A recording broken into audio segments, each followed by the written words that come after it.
Yes, guys, welcome back to the Kop TV on the radar.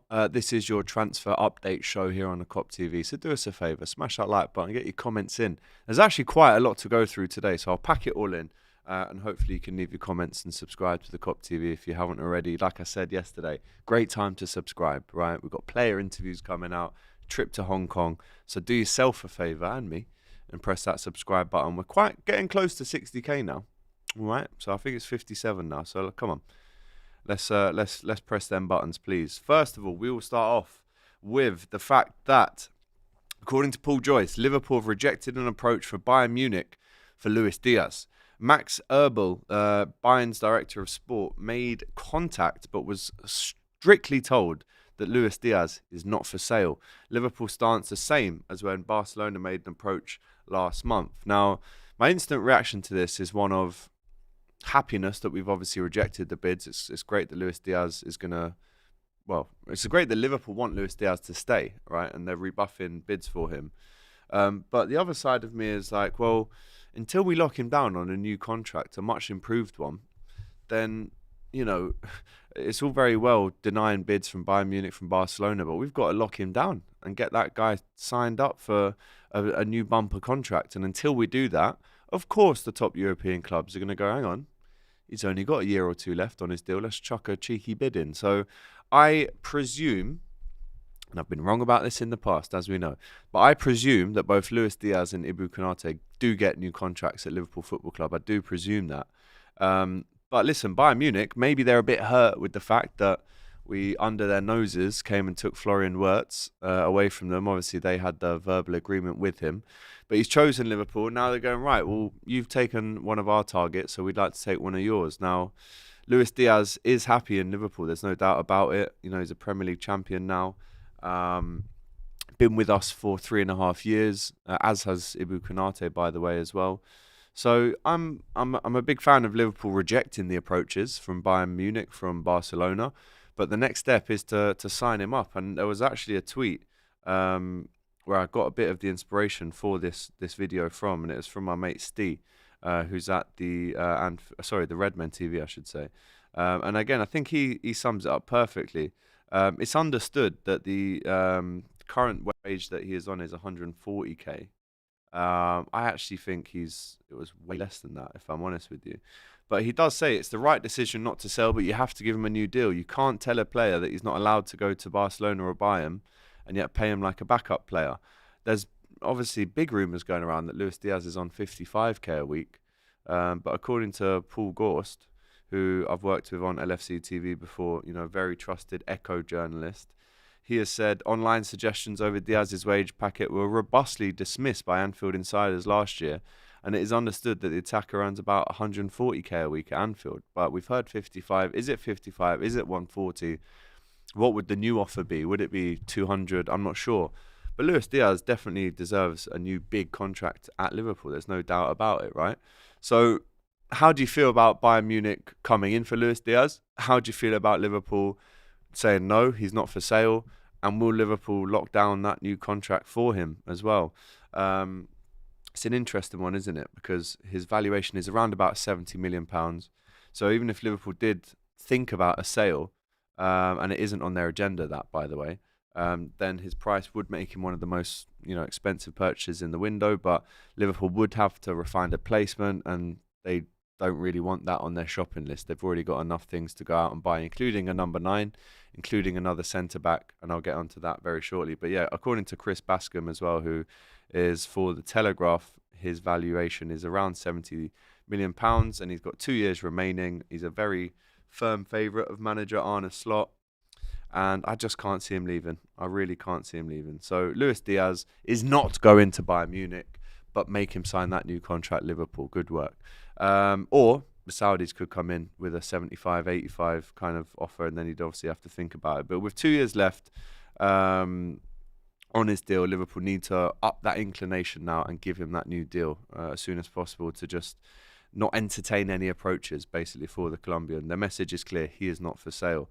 Some more news coming out today that Liverpool have actually replaced what's his name, Johnny Heitinger. We've got a new assistant manager, and it comes from Liverpool themselves this morning. Around about 11:30, this was announced, the changes to the coaching staff.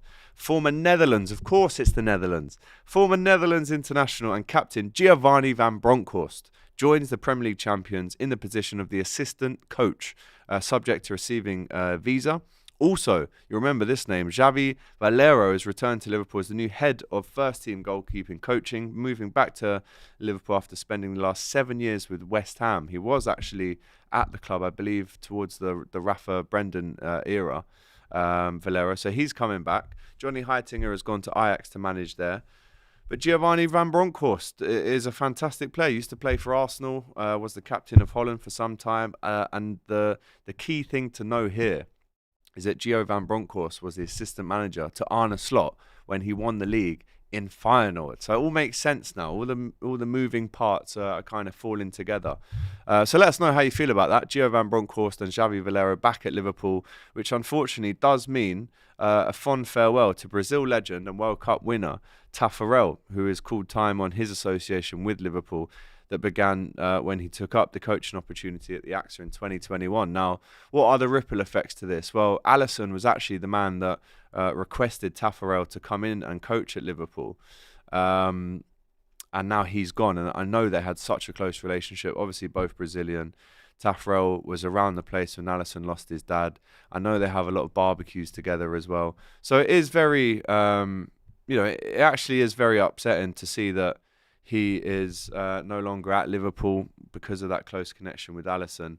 And the kind of ripple effect to that even is that Georgi Mamadashvili is on his way to Liverpool as we currently speak. He's on a private jet. He's travelling to England with his agent Levan Saduridze, and he's on his way, which begs the question, with Mamadashvili coming in, with Taffarel, the goalkeeping coach who was so close to Alisson, leaving, does this spell the last year for Alisson?